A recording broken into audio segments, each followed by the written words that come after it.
I have the pleasure of interviewing and facilitating a conversation today with Dr. Greta Hirsch, who is a psychologist and is the clinical director of the Ross Center, where she specializes in addressing anxiety and mood disorders.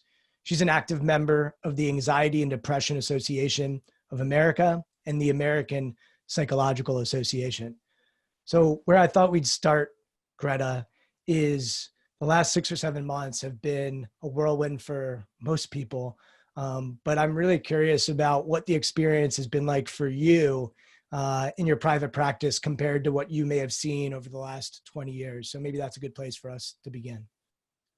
Thank you, Brian. What I have really seen is an incredible number of people reaching out and expressing all kinds of anxiety that they have, uncertainty about health of loved ones, um, uncertainty about jobs, economic security, the state of the world, children at home, not knowing if their kids are going to be able to start their freshman year in college, all kinds of worries, because I think as the world, we have never faced the amount of uncertainty with this invisible enemy that has really hit everywhere globally as we are experiencing right now through this pandemic. And obviously, this is a wicked environment. This is something that we haven't lived through before, but you've been working with people who struggle with the unknown on a day-to-day basis, regardless of the environment. Is there anything that you notice that is helpful for those people before COVID, during COVID, as they develop a relationship with the unknown? Well, whoever I'm working with, whatever their fears or phobias are, I always emphasize that we have to tolerate uncertainty. Life is all about uncertainty. None of us come with a certificate when it comes to our health or the health of the loved ones or job security. So part of what we do is twofold. We work on tolerating uncertainty, because whatever sense of control we think we have, it is really an illusion of control. It's just that different people's minds will hone in on different items that may create that type of anxiety for them. So right now, illness is one that's huge. But if we really think about it, the risks we're taking, whether we're eating in a restaurant, taking a shower, driving, doing things that we just do as part of our normal life, have risk in it, only we're not focused on how much we think it's a risk or how little faith we might have in our abilities to cope with that. Greta, use that word faith, and I want to pull on that thread, given that this is the Jewish Federation, and Connor told his story of birthright and really going to God and really asking for him to be the person he's meant to be. As you think about faith and how it might intersect with anxiety or mental health, what do you notice? What does the research say? Give us some context on faith and how that plays a role. Okay, so I think people can find faith through various methods, whether it is meditation, whether it is chanting, whether it is belonging to some kind of organized community. I think also when we're vulnerable, we seek out some connection toward some kind of greater power, whatever way that greater power is defined by the individual. And I think especially now during COVID, where we are told to isolate, where we feel isolated from our loved ones, I think having that kind of community connection allows us to maybe be socially distanced, but not emotionally distanced. There is a Kabbalistic notion that when a vessel is broken, it allows more light in. And in some way, we are really all experiencing, in some way, being broken at this point. And not only does it then allow greater light into us, but I always tell my patients who feel powerless or that they cannot affect a presidential outcome, a world event, I always say, I think our duty as Jews is to shed light into the world, no matter how dark things appear. And if you really look at our history, we are people who always hold on to hope. There's a story that Rabbi Sachs shares that when the camps in Birkenau and Auschwitz were liberated, the people sang Hatikva. Hatikva is a song of hope. So we come from a very, very long history of having hope, no matter what dark period we may find ourselves in. Yeah, I'm struck by the word community, and Federation, I think, does a wonderful job in creating community. I'm from Washington, D.C. originally. My parents are from here. I'm proud to be from here. I live in Bethesda, like Connor, and love going to the farmers market where I can see my community. Um, what ideas do you have for people to help them cultivate community, even if they're not necessarily able to, like we've got Yom Kippur coming up, you know, do you do it outside? There's all these confusing conversations that we're having. What have you noticed that maybe some of your clients are doing to build community, given that we are limited in what we're able to do? Okay, so what I have seen is that even something as simple as going to DuPont Circle, because I live in the Kalorama district, to watch the rabbi blow shofar and seeing people that normally I would have seen at synagogue on weekends, but that I have not seen since March, just to see that other person there in that open air gave us, all of us, a feeling of being so alive. So I really try to encourage people to reach out to someone who may be alone and just say, hey, can we meet up? And just even have a socially distanced visit outdoors. I encourage people to get in touch with a colleague because we're all doing Zoom now. But now, especially in this weather, it is safe enough to go outside and have that human contact. We are social creatures. I think too much emphasis really has been in this society, especially put on the I, and not enough in communal responsibility. And communal responsibility really takes away the feeling of solitude and loneliness, once again, that I think all of us experience. It is, we're wired that way. The the other thing that I'm thinking of as far as connections is our households, relationships, marriages, kids. I'm someone, I've got two small kids at home. And I think a lot of people are wearing a lot of different hats right now. And I'm curious to get your insight into how do we make sure that our relationships are strong, whether we're a parent or a grandparent. How do we make sure our marriages are strong, or our girlfriend or boyfriend or our partner, whatever it might be? Anything that you would share from a tools standpoint or tips that can help.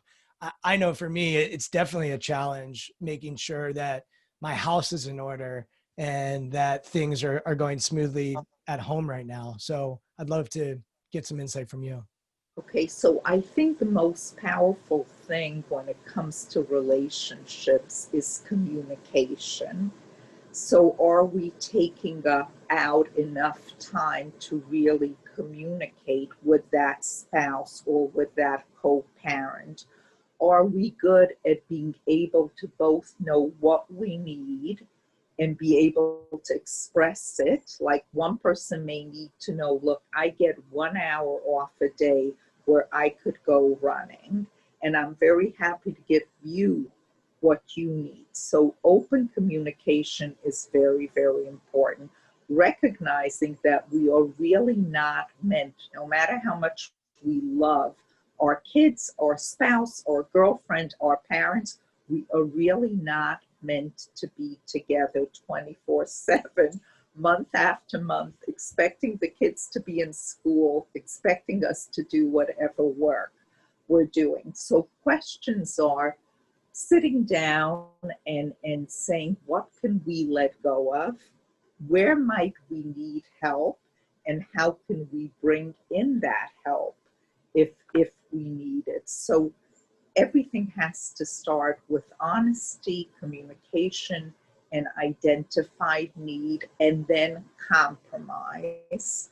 Putting, once again, taking the ego of the I and putting it on the we of the household, like shalom bayit, peace in the house. Can I step back and recognize that that is going to be my greatest value, and it's not always about me? And just a couple of thoughts on that. Number one, in the beginning for me, once I started focusing on the other and started servicing the people that were in my life and helping them, I felt better. Like I think there's something that Jews know really well, which is mitzvahs and community service and giving actually fills our cup too. So that's been something that I've been focused on during this time, and it's been helpful. And then the second thing that you said that resonates with me, I've got a 3.5-year-old and a 4.5-year-old at home. They're beautiful. They're great most of the time. And yet I don't have any other friends that are 3.5 and 4.5 years old. Like I'm not signing up as a teacher or a babysitter to be around them all the time. And so I love what you said about, maybe giving ourselves some grace and not being around each other 24/7 and creating some separation as much as we can. I want to talk about space a little bit because I think space is relevant in a multitude of ways. I had a phone call with somebody yesterday who is an executive, and he said, I'm actually good during this time. Like I'm around my family. I'm not traveling for work. I am home and I'm a homebody. And so I'm really actually like very good during this time. But my wife is struggling. He called her a social animal. She loves to do cocktail parties and loves to be out and about. And so as I think about that word space, I also think about someone that lives in a 1-bedroom apartment in Washington, D.C., and the limited space, or someone who doesn't have any green around them. And so I'd love to unpack space with you on sort of multiple levels, whether it's what space we're creating for ourselves as a person to have reflection, what space we're creating, literally the physical space, maybe a lack of connection to the outdoors or communal spaces. I'd love to hear your perspective on space during this time. Okay, so interestingly enough, they have done studies that even if all you do would be to get out of your house once a day and do something where you could be in awe of something.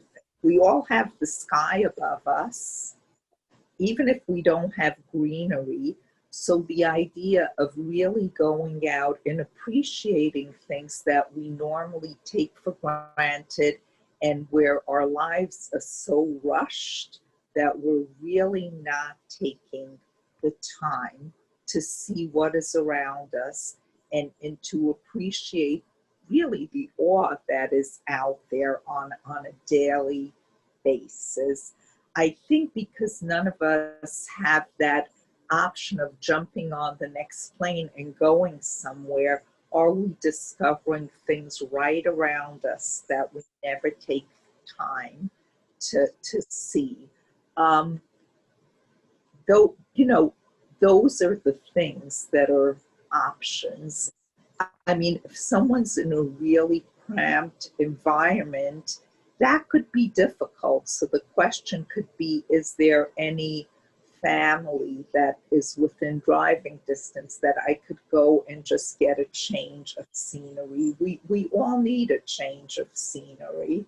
And can you get creative within the limits of what feels safe to you and is, affordable to you to get some of that change? Great. And we started to get some questions in the Q&A, and I would just encourage, we've got 100 people on here. If you have any questions, I'm going to start firing those away after this last question. So if you're curious and have a question for Dr. Hirsch, feel free to just put it in the Q&A, and I'm going to try to get to a few of them in the second half of our conversation today. Hope. You mentioned hope earlier, and you said Jews are hopeful. I also would argue Jews can have anxiety as well. But let's talk about hope for a little bit. How do you think about this time, and how does optimism or hope play a role? Okay, I think what's gone on is that we have all experienced together what I would call a global trauma. And our goal coming out of this would be, how do we become better human beings? What has all of this done to our humanity? Can some good things come out of this? And I think when I speak to people, they have discovered certain things, like, I've never had so much time with my kids. I'm using this time to get creative with my children. Even in our immediate environments, the notion of supermarkets being sensitive to the elderly to protect them. Unfortunately, we're not in a society where the elderly here, like maybe in China or in other cultures, are that well respected. I think that there is hope, since everything has been digitized, that education can now be more affordable and offered in different mediums that people may not have had access to. How else am I seeing things as hopeful? I think we're recognizing workers that we took for granted, whether it's, first line workers, the people at the supermarket. They have become our heroes. It's not, the people that we see on TV. I think that there's been a greater sense of just that there are less differences among us, and that we are hoping that, since this is global, whatever money we raise, whatever science advances in terms of vaccines, it's not just going to be in our borders. We are sharing this with the world. Those are the ways. Environmentally cleaner air, since we're doing less damage. It's very sad time, but we have to take the opportunity for this to raise us morally, to change humanity really for the better. I love what you said about humanity and becoming a better person. And Benjamin Wax put a question in, and I'm just going to go to that because he actually read my mind as far as what I was thinking. I'll put my context on, and then I'll add Benjamin's question. There's a lot of people right now that are saying, if you're not learning something, if you're not growing, if you're not developing, you're doing it wrong. And I've just had like an aversion to that way of thinking, that this is something that you're going to win. Like this is a pandemic. And so Benjamin said, for someone who lives by themselves in a studio apartment during the pandemic, I feel I have to try and be creative with my time. And at the same time, feel a lot of pressure to accomplish things I haven't done before this pandemic. I feel incredibly guilty of not doing enough. Can you shed light on tolerating our self-guilt during this time? Okay, so number one, no one, I think for other people telling you what you should be doing with this time is a form of judgment. I don't believe in that. I think Benjamin needs to look at his day, decide what his values are, recognize that there's a lot of demands on him. It's much harder when you're living alone because everything needs to be done by yourself. and just kind of recognize all the things you are able to do versus pressure you may feel on what others are telling you you should be doing. But if you have something that's of great value to you, you may want to think about how you could problem solve to carve out a little bit of time in your week to pursue that. Greta, are you a fan of meditation and mindfulness? I think you mentioned meditation. What are your thoughts on that? I think that meditation has been shown scientifically with lots of research that it does create a calming effect. Now, one can meditate through prayer, one can meditate through chanting. So there's lots of forms of meditation. There's a Calm app that I recommend to a lot of my patients if they feel like they're catastrophic thinking, they're ruminating, they cannot shut their minds down. And I say, turn that app on, maybe spend a few minutes in the morning, a few minutes in the afternoon, help take your mind off of that, treadmill that it may be on that may be difficult for you to do on your own. And I know a lot of athletes use Headspace, which is another popular app. I'm going to go to Sarah Green, who said, how can I identify those in need among a friend or a neighbor or even a family member who doesn't ask for help? One wonderful way is to just call and say hello. I know I have someone who lives a few blocks from me that maybe I see twice a year. He called and he said, I'm just calling to see how you are.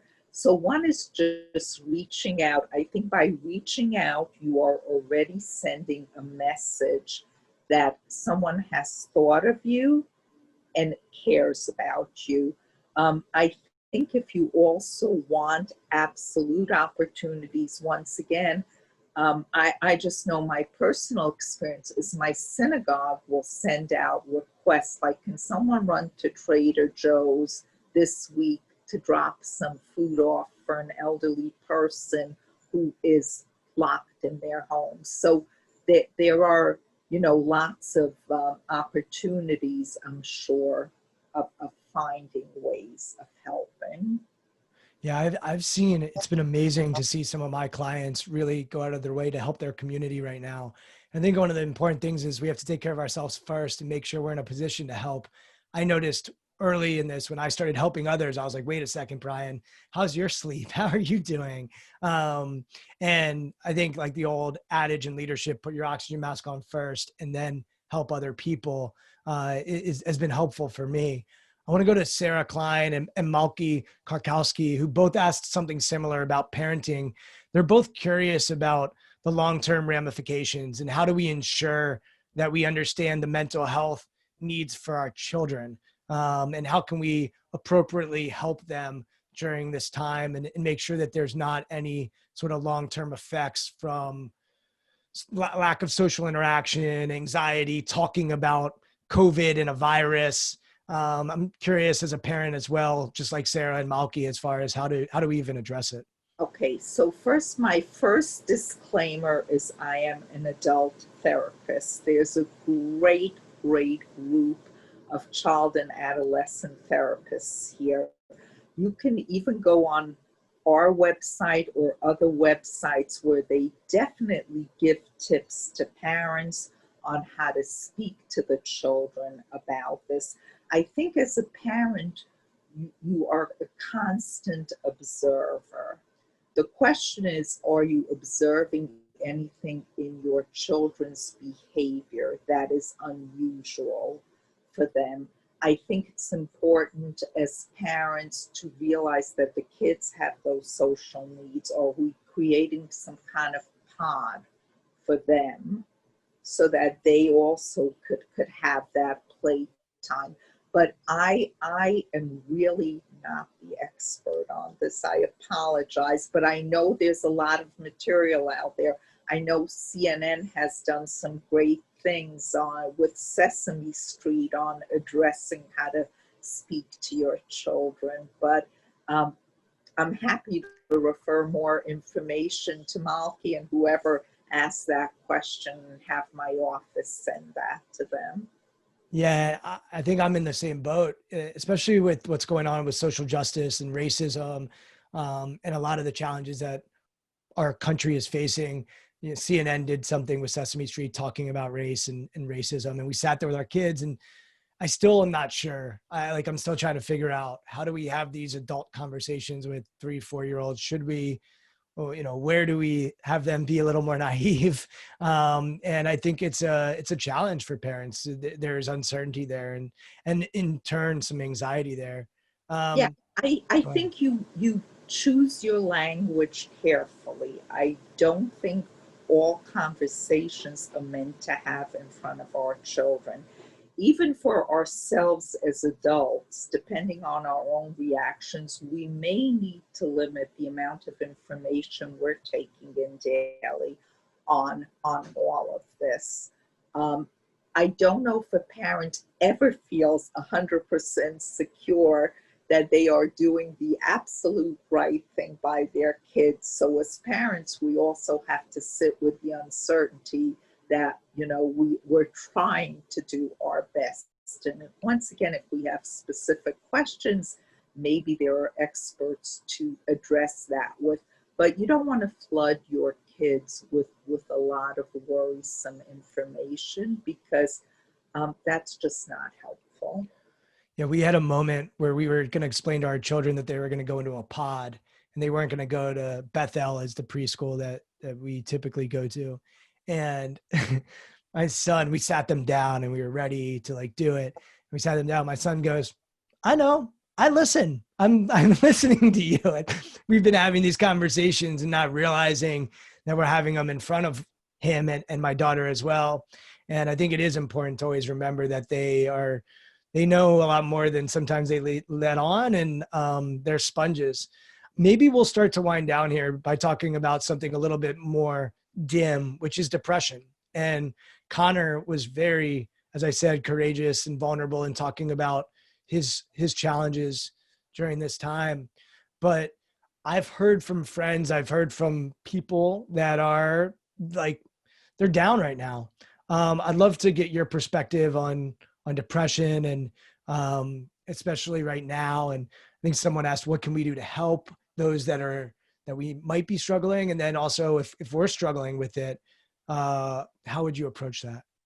Okay, so number one, there's a big difference between sadness. I think we're all sad now because of the state of the world, the state of the US. When it comes to clinical depression, that is usually something where it is really helpful to have a professional intervene. If you're talking about good self care that you could do so that the sadness doesn't turn into a depression, what's your sleep hygiene like? What is your nutrition like?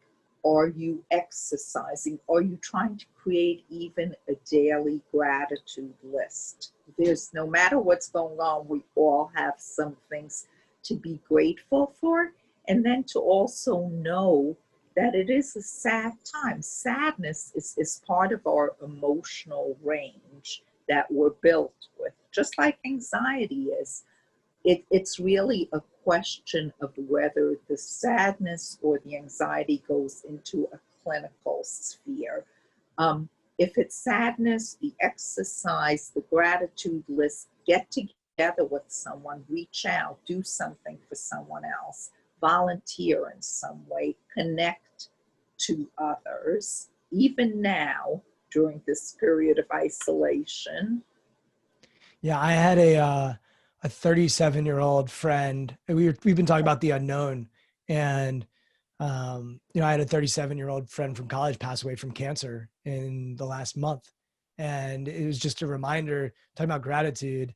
Like, health is always like the number one thing that we have to remember to be grateful for. And it was just a stark reminder, because in your 30s, you're not necessarily overly concerned about dying tomorrow. And while it's morbid, it is a reminder that we just don't control. He didn't do anything wrong to get cancer. It is random, or whatever you think the reasons are for that. A couple more questions that I want to get to in the Q&A.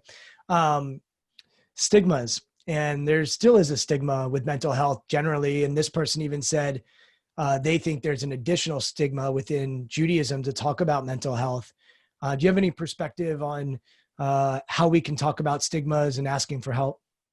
Okay, so number one, a big goal is really to take the shame out of mental illness. All of us come with different predetermined genetic factors that either make us more vulnerable or less vulnerable, even with the uncertainty piece of it.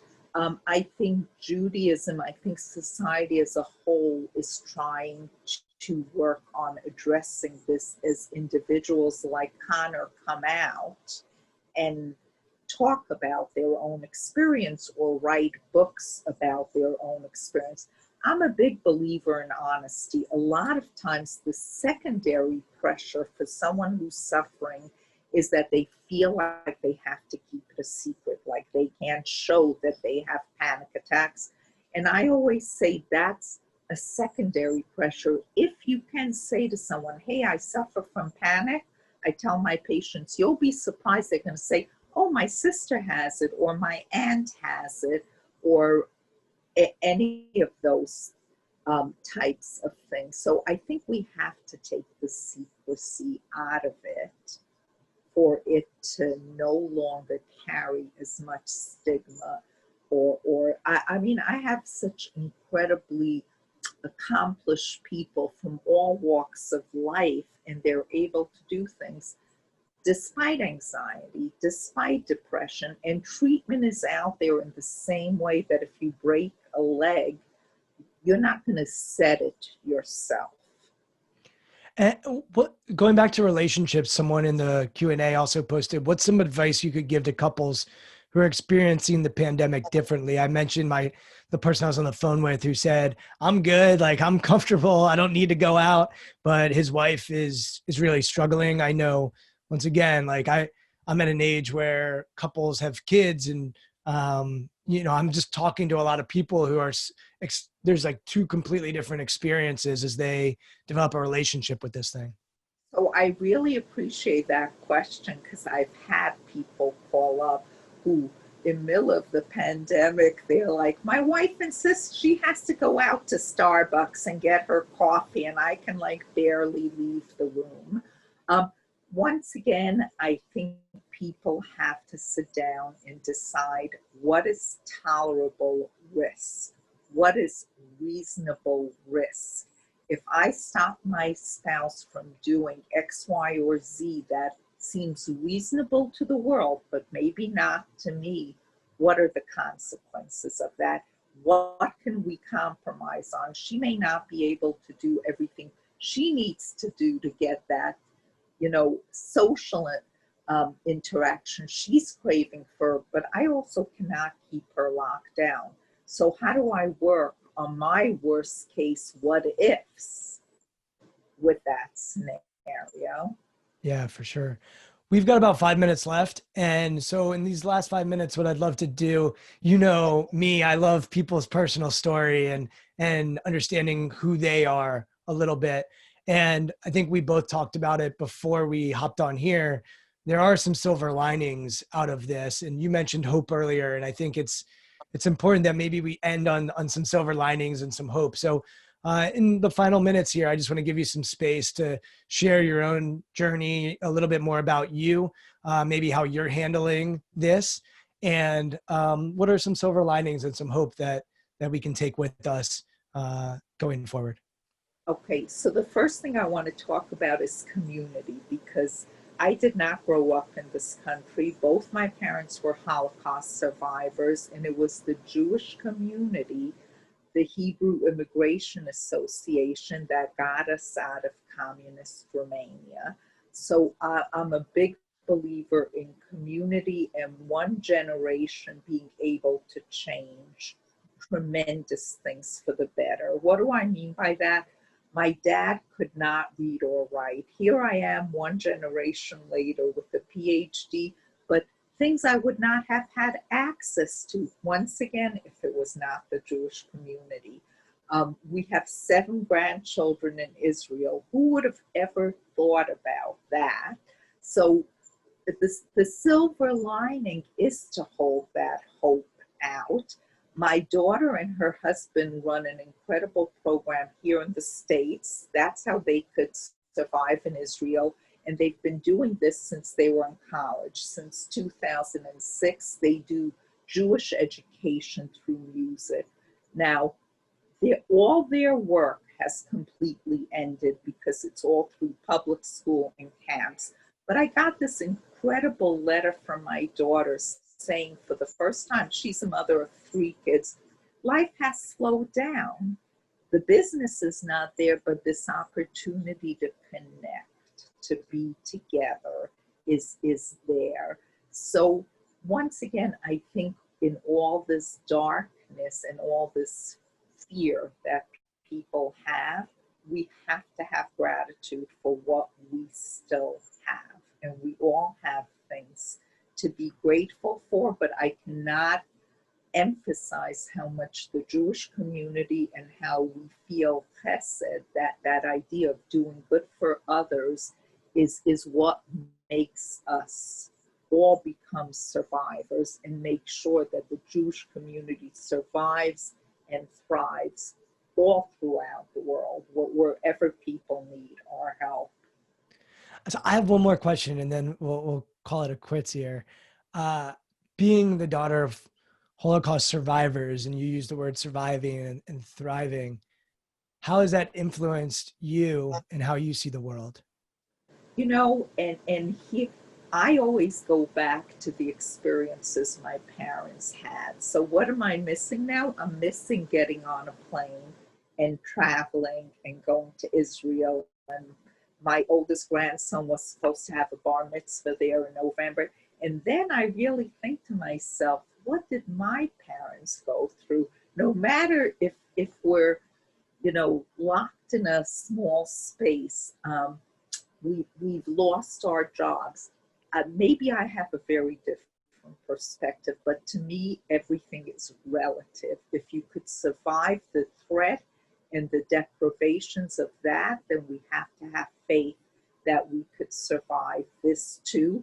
And even their survival was dependent on other people, because my mother tells me that, one person would risk their life to go find a potato in the field.